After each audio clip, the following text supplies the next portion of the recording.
Now, my first guests today are two of the most popular comedians of their generation, and it's a thrill to be talking to Matt Lucas and David Walliams. How are you? The two funniest men ever. Have I insulted you already? What's the matter? No, not insulted, but God, two of the funniest men ever. I don't think that's true. Basically, you've made the mistake of paying us a compliment. And now you're overanalyzing it. How have you managed it? Because, I mean, I remember you when you were on the radio doing Little Britain, and then suddenly it went to TV, and then everybody loves you, and now you're selling out arenas, which is unheard of for two comedians, really, isn't it? Bribery. That's how you pull it off, really, is my understanding of events. Well, I don't know. It's just kind of blossomed, hasn't it, really? I think we owe a lot to BBC Three, which is where people found the TV show. And I think because it was a smaller channel and because it was something people discovered and then they just sort of took it to their hearts, I suppose. But now it plays on BBC One. It's quite outrageous, and probably you, David, are more outrageous than anyone in this, because you're not scared of embarrassing yourselves in any way. If it's funny, it goes in. Yeah, that's kind of a big part of what we do. I mean, we used to be a lot more outrageous, actually. We sort of toned it down a bit. Because when we started, we were sort of performing at midnight in Edinburgh and, you know, to a load of drunken people, and it was really outrageous and rude then. So we've sort of carried on that. I mean, I've always liked comedy, things like The Young Ones and Monty Python. They always had, you know, big moments that you talk about, going, I can't believe they did that. You know, and we always want to have moments like that in our show. Who was your biggest inspiration for you, firstly, Matt? Because, I mean, I first met you in New York a while back, and then we saw you in Taboo. Of course, we know you from Rock Profile and all these different shows. You do so many different things, it's hard to kind of pinpoint. I would say my first inspiration, my main inspirations, were probably Harry Enfield and Vic and Bob. Really, I think particularly when Vic and Bob came on, and I was about 16, and I know David feels the same, really.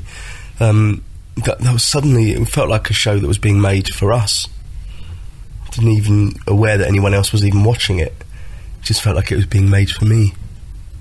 Yeah, I think it hit me. I mean, I loved things when I was growing up, like The Young Ones and Blackadder, but it wasn't until I saw Vic and Bob that I thought that's really what I'd like to do in terms of, you know, be a comedian. But saying that, I think it's very hard that they're such their own thing, even though it really excited me. I think it's really hard to emulate what they do, and so I think in terms of actually influencing on what I like, what I think that we do, I think it's more people like Harry Enfield and The Far Show and Steve Coogan, who sort of, you know, doing sort of great character comedy. When you were doing the radio show, did you think that it would end up turning into something this big, that you'd be able to get a live show from a TV show? Did you think that this had legs to be this big? We always had this dream that the show would be a radio show, then a TV show, then go live, and, you know, that was always our master plan. But I don't think we ever dreamed it would be on the level it has been. I mean, I think we would have been delighted if we'd have had 2 series on BBC Two, really. I think that would have been, you know, a fine achievement. Yeah, it's sort of, you know, other people went before us, and I'd have been, you know, that was always the sort of the sense, just 6.5 hours on BBC Two, that would be great. But, you know, it's not us that made it hit, it's the public, you know, and they sort of took it on board, and they started to feel sort of like they own the characters, and people have fancy dress parties and they dress up and all that as, you know, Vicky Pollard or whatever, and it's great. It just took on its own energy, and it totally sort of took us by surprise. I always think it's interesting when you have a big hit, because you can have one big hit, but coming back with one that's better and as funny is always the difficult bit. How much pressure's on you now? Because you've done this tour, you're probably going to do another one, you've just got the new book out, you've got the 3rd DVD. I mean, people must now expect you to be hysterical every time. Is that kind of driving you insane? No, because I think we are always hysterical. Well, hysterically funny, not hysterical.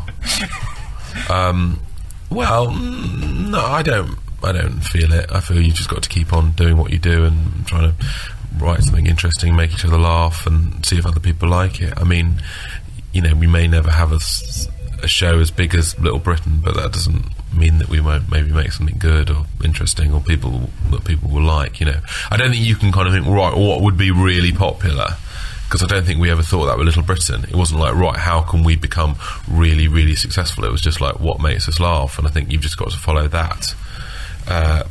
You know, sort of that line, really, than chasing sort of success. Are you planning a Carolina Hearn where you're going to stop while you're ahead, or are you just going to keep going and milking it for as much money as you can? Well, We don't really know what we're going to do next. We're going to do something together, but we may do more Little Britain, or we may do something else with the same characters, or we may do something else. We actually don't know. But I think we'll do something together. That is what we do know. What is it like being in the point in your career when everybody's asking you to do their show and you're kind of the cream of TV and everybody wants you and they want you to do this and they want you to do that and they want you to do the other? That probably wasn't the case 5 or 10 years ago. How are you coping with it?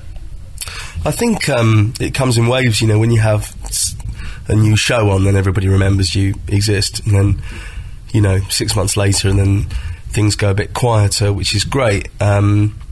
To be honest with you, we just try and live the same life we've always lived, which is kind of writing in David's kitchen for most of the year, and, you know, and just doing what makes us laugh. And I think anything else that happens is a bonus. You know, the fact that we can make a living doing what we do is a great privilege.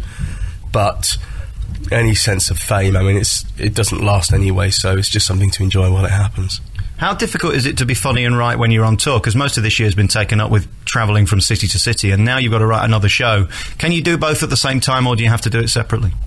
Well, you can't spend as much time doing it because, you know, it's actually, I know people who work down a coal mine listening to this, when I say that writing is tiring, they might angrily write me a letter, but, you know, it's just quite mentally tiring, and you couldn't do that for 8 hours and then do a show and everything else. And when we were on tour before, I was also training swimming in the mornings and stuff like that, so we can write for a few hours in the afternoon, and it's good to do that, because the show, kind of the live show, you know, we change it a bit, but it basically remains the same, and it's quite good just to exercise that muscle, you know, that writing muscle, and think, oh yeah, we've got loads of new ideas, you know. With the show the live show has to be sort of technically set, and there's a couple of other actors in it, and, you know, we can't just make it different every night, because it just wouldn't work that way.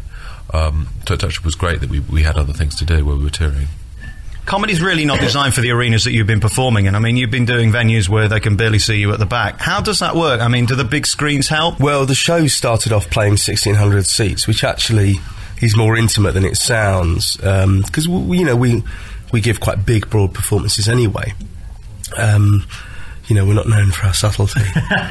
But as we started to play bigger venues, you know, finishing up at kind of 12,000 seaters, yeah, we had to bring in big screens. But the show works really well, because it's a very visual show on stage. So I think people at the back still enjoy it.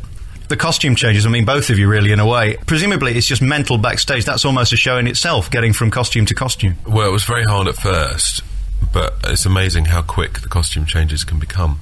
And it's basically, you know, we have costumes under costumes and Velcro and all this kind of stuff, and it's actually works really smoothly now. In fact, you've kind of got time to spare now. It's kind of strange, but when we were putting the show together, it was a nightmare, because we thought, oh, we're never going to get changed in time, but it's amazing how, just with a bit of organisation, you know, but it's quite funny. It's quite funny to sort of stand there as people. Matt, you're so distinctive looking, and you're brilliant at these character roles. That's why I think Little Britain is as big as it is today. I've got to ask you the question, were you a funny child?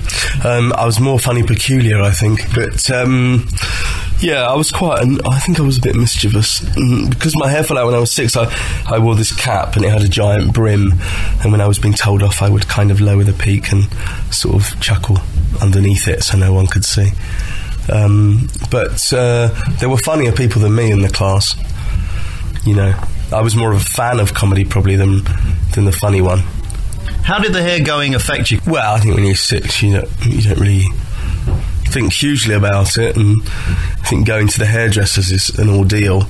You just kind of get itchy hairs down your back, don't you, and things like that. And so I was quite pleased, really. And it kind of marks you out. Later on, I think when you're a teenager, you probably don't really want to be marked out. You probably want to fit in with everybody, so it becomes different then. But then I think many people have grown up with different, you know, things going on and different troubles and things, and in the grand scheme of things, it's not a major problem. I think you're the bravest guy in comedy because you have no fear. I was watching the DVD that's just been released where you come in as Daffy, and you can literally almost see your privates. You don't appear to care what you look like on TV, which most people do. Most people in TV are very vain. Well, I always think there's no vanity in comedy, but also I think, you can justify any sort of behaviour if you do it in character. And so I think it goes the same for both of us, that the sort of behaviour the sort of way we behave on TV, we would never do as ourselves, really. So yeah, I'm quite a dull dresser and quite a kind of preppy and sort of much quieter than the characters I play, and the same for David, really. But I think the presence of an audience or the presence of a camera kind of legitimises that sort of behaviour, justifies it in a way, even encourages it in our case. How do you know you're funny and not just annoying and odd? Because you watch X Factor and people think they can sing when they clearly can't. How did you know that you were funny and that this was the path and you weren't wasting your time? Well, both of us started out doing live performance. We did that for a long time. So, you're fortunate in that when you perform comedy in front of an audience, you find out very quickly what people like and what people don't like. And that's how you do it, really. But now you do have whole episodes of Little Britain that are kind of shown to an audience without anybody apparently having seen them before, but actually what happens is we have producers and we have script editors and all sorts of people, and about once every 4 or 5 weeks we sit down and we read the stuff out aloud, and we're always quite honest, aren't we, in those situations, and quite blunt about what's working and what isn't working. Is comedy the most important thing in your life, or do you prefer other things? Is this just something you do, or is your entire life based around watching other comedians and going to see performers and going to see shows? No, I have a great love for comedy, and I feel very honoured to be part of British comedy right now, because I think with people like Peter Kay and Ricky Gervais and Steve Coogan and Catherine Tate, and the list is endless, isn't it? Even if you go back a few years, Caroline Aherne and Harry Enfield and the League of Gentlemen and what have you, that I'm part of something, a small part of something really great. But this is one of the important things in my life. But like anybody, they've got other things that we love, music and football and certain people. Are people putting pressure on you to take stuff out and leave stuff in? How much editorial control do you have? We pretty much are left alone. You have to exercise a little bit of self-censorship, don't you? You have to be realistic and go, well, you can write a gag like that, but you know yourselves, don't you, usually, whether it can be used or not. But on the whole, the BBC have been very good to us and let us kind of make our own mistakes, really. One of the things that both of you have done have kind of allowed us to laugh at things again. There was a period during the 80s when you really were PC and you couldn't laugh at certain things. The things you do in your show you couldn't do 5 years ago, could you, on TV? Yeah, I think the things have changed. There was a moment where Vic and Bob blacked up to play Otis Redding and Marvin Gaye, and I think the point was they were blacking up to play specifically those people, rather than just going, oh, look how funny it is, me blacked up. And I think people characters like Alan Partridge and David Brent, you've kind of laugh at them as well as you laugh with them. I remember Jerry Sadowitz, who's kind of famous for being about the least PC person you can think of, saying, well, I can say Maggie Thatcher's a bad person, or I don't like her policies, and there's it's kind of true, but it's not funny. Or I can get up and say, Margaret Thatcher's a wonderful person, and I'll get a few laughs because I'm being ridiculous, but also I'm getting my point across. So, there is a whole kind of school of comedy that can go that way, really. I also think you have to credit the audience with the intelligence to distinguish between the politics or attitudes of a character compared to the differing politics and attitudes of the writers and performers, And, when a character in drama is unpleasant or expresses political views that are offensive, nobody accuses the writer of being somehow, dodgy politically. But in comedy, often they do. When I met you a few years ago, we sat in Leicester Square and everybody was shouting George Dawes, George Dawes. Everybody knew you for that. Are you getting away from that now, or will you always be known as George Dawes? Well, I'm proud of some of the stuff that we did on that show, and it's nice to be known for anything, really. Apart from murder, obviously I've managed to sweep that under the carpet. So, you know, like I say, there's many people out there who are more talented than me who haven't had the opportunities I've had, so I can't complain when people recognise me for something. Coming up next, we're going to be talking more to Matt and David about their lives and career. But first, we're joined by David Walliams, who is a sex symbol. Women just love you, don't they? What do you do? Teach me. I need to learn. I don't think I am. I'm just friends with lots of women, that's all. But they love you. My female friends love you. They fancy you. How do you do it? Well, I don't know. I've not met them. I just think maybe men don't listen enough to women and talk to them enough. Maybe they should do that. So I need to be more sensitive, do I? Well, I don't know. I'm not a sort of. I don't give advice about things like that. But you know, if you want to spend time with women, you understand them and listen to them and do some of the things they like to do. What do you love doing the most? Do you love doing the dressing up as women bit, or writing the comedy bit, doing the live stuff on stage? What's your favourite bit? Well, you're kind of most creative when you're writing, but there's something very exciting when we're on this tour about, you know, there's so many people laughing at us. It's a real thrill. And also, you know, I always think, wow, what an amazing privilege when I look out at the end and, you know, the curtain call, and some nights there's 12,000 people applauding. And I think back to when we started in Edinburgh and there were like 4 people in the audience. So I just think, wow, that's an amazing journey. And it's quite humbling. And so that's a real thrill. It's kind of all, you know, there's lots of parts of it that are really enjoyable, and it's great that we get to, you know, not all writers get to go up and then perform their own stuff, and some people are just actors and they don't, you know, so we're in a very special position. It's something that's actually quite unique to comedy in that, you know, being a writer-performer, it doesn't happen that much in drama. I can't think of hardly anybody who writes and performs their own things in drama, and, you know, maybe Stephen Burke or a few other people, but it's not common. So yeah, I sort of enjoy all of it, really. What's the balance between luck and talent? Because there are a lot of people in show business who don't make it, who are great. I mean, how much luck did you have to get where you are today? Or do you think your material speaks for itself? I think there's a lot of luck in the sort of timing of things, and it's a lot of hard work. I mean, it's really hard to say. I mean, you know, I think luck is like winning the lottery, isn't it, or something? I'm not sure, you know, working really hard, plugging away, doing you know, shows in Edinburgh, of, you know, being booed off, still wanting to do it. I don't know if that makes you lucky. I don't know. I mean, a lot of people say they want to do something like, you know, be a singer or do comedy, but they actually do have to sort of put in the hours a bit. I mean, when I watch X Factor, people often go, "This is my dream." And I thought, yeah, since you woke up this morning. You know what I mean? I mean, if you really are serious about this, you probably would have done more than just queued up in a shopping centre for 2 hours. The luck is probably having the talent. That's the luck. I mean, obviously we have been really lucky and our show came out at the right time, but it's not, we weren't sitting at home and one day we got a phone call, would you like to do a show on TV? You know, it doesn't work like that. You were the biggest guy for Sports Relief this year. They all loved you because it was such a huge feat to take on, especially being a comedian. I mean, there aren't many comedians who are fit enough to do it in the first place. Why did you want to do it? I mean, I wanted to do something for the charity. Me and Matt did a DVD last year for Comic Relief, and so they took us out to Ethiopia and we saw, you know, a lot of the suffering there, and I thought it would be great to do something next year for Sport Relief. I'm not sporty. The only thing I vaguely enjoy doing is swimming, or swim a mile in a pool, you know, a few times a week. And so I thought, well, that's about the only thing I can think of. I didn't know how hard it was when I took it on, and I didn't know how big a story it was going to be. But I think people responded to that it just looked hard. It's just a one guy in his swimming trunks and his hat and a pair of goggles and big cold stretch of water. So it couldn't have worked out any better, really.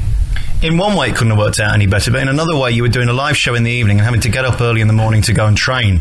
Most people who are on tour don't want to do anything during the day, let alone try and swim. I just had to be sort of disciplined about it and not have too many late nights, not go out drinking. I mean, I quite actually liked having the goal. Actually, I found it quite good. It sort of focused me and it gave me something else to think about when I was on tour. But it was scary, and it was, you know, I was tired a lot of the time because of it. I think more tired than I would normally be. But you know, I wouldn't change it for anything. I'm really proud of the achievement, and you know, proud mainly to have raised the money. And it's, you know, speaks of the great generosity of the British public that, you know, it raised £1 million, and that, you know, you couldn't imagine that in every country, you know, that happening. And you know, it's great credit to Comic Relief, which is basically the same charity, Sport Relief, for being so well organised and kind of getting me the best trainer and you know, booking out all the pools and all of that. I mean, a lot of people, you know, when they say, "Oh, I saw you do that show. Did you do any training?" I go, yes, for about general months. But I really enjoyed it. I almost now miss having that goal. Just the fact that you're dodging things in the water. I mean, how unpleasant was that on a scale of 1 to 10? You know, it's on a lot. A scale of 1 to 10, Dave. Oh, okay. It's just, I don't know. It's a 7. I think you just have to confront your fears, you know, and that's the hardest thing. It's a lot of people don't even like swimming in the sea, do they? A lot of people you meet, they go on holiday somewhere lovely and they still don't swim in the sea. Don't know many people swim in the middle, you know, you just don't do it, do you? Go out miles from the shore and swim. But I just had to think, you know, there was more me getting stung by a jellyfish or swimming through some sewage. It's not really important. What's important is the people that we met in Ethiopia, and when we left, you know, and the sense of promise that we had that we were going to keep on trying to do something. That was what I was focusing on, and that got me through it. It's actually the cold that is the worst thing, because the cold is so miserable. Just being freezing and shaking and shivering and not being able to close your fingers together because you're so cold, you know. And that's what I'd never thought through how cold it was going to be. You raised a huge amount of money. Do you plan to go back to see what good that money's done? Yeah, I think, you know, hopefully me and Matt might get a chance to go on a trip next year, because it's a great one. I mean, I don't think I'd have done what I did unless I'd seen what I saw, because I don't think you would go make that kind of effort, because you just think, oh, it's for some people in Africa. But when you've actually met them and you sit in a tin hut with someone who's dying of AIDS, you kind of feel a bit more responsible, you know. But yeah, I'd love to go back and you know, I'd like to carry on for as long as we're popular. I mean, it's a great thing. We're popular at the moment, so when we brought out a DVD that raised £2 million, you know, the one with Elton and George Michael and Robbie Williams in, and the swim was great, and you know, it worked well because people knew who I was, and so they gave the money. But you know, and I think for as long as we're popular, it would be great to carry on that association with Comic Relief. Congratulations, really, because I mean, you've come so far in such a little time, and you're a household name. How does that work in living your life? Can you go anywhere now and have privacy? Well, being a household name, if in the supermarket, I can get mistaken for a bottle of Jif. So I have to be careful. You still have to live your life doing the same normal things, and if you get too far away from that, I think it's harder to create stuff that people identify with. So actually, you've just got to strike a balance. But you know, you still go out with your friends from school and college and see your family and do all the things you've always done, I think. I think it'd be different if we were like pop stars or something, because I think if people see some Robbie Williams in the street, they'll probably scream. But with us, they just go, "That's that bloke from that thing."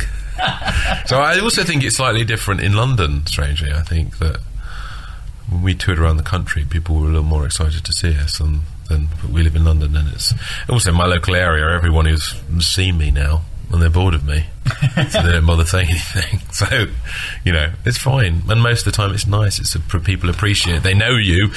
In all likelihood, they like what you do and they appreciate what you do, and so someone coming up to you saying they like the show or wanting an autograph or a picture is no hardship. And I think back to when I was young and I used to get people's autographs when I saw famous people, and the pleasure it gave me, and I always try and think of that and think, you know, this is part of it all, you know, and I'd probably miss it if it was gone.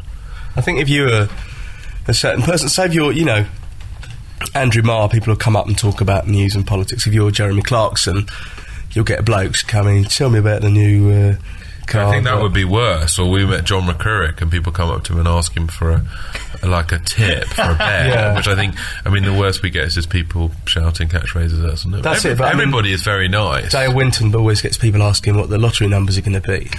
But I mean, what's nice for us is that the show has a large audience of kids. So it's actually kids that respond to us on the street, which is great, because they're not sycophantic in any way. You know, they speak their minds. Yeah. So actually, they're kind of, in a great way, in a positive way, nice and blunt. We've known each other for 16 years, and there's friends of David I've known for 16 years because he has the same friends then that he has now, and so, you know, that's an indicator to me, really. You know what I mean? That I feel we're fairly grounded. We're just serious about what we do. So, you know, I'd hate to think that we were doing a live show and it was suffering because I'd been out the night before getting drunk. I couldn't forgive myself if those people didn't get a good show because I was hungover or drunk or something, or high or something. It'd be awful. So, just very sort of focused on that. And there's no bigger high than performing on stage in front of thousands of people and they're all laughing and applauding. I mean, that outstrips anything. And I feel very privileged to experience that. Congratulations, and thanks so much for talking to me. I appreciate it. It's been lovely.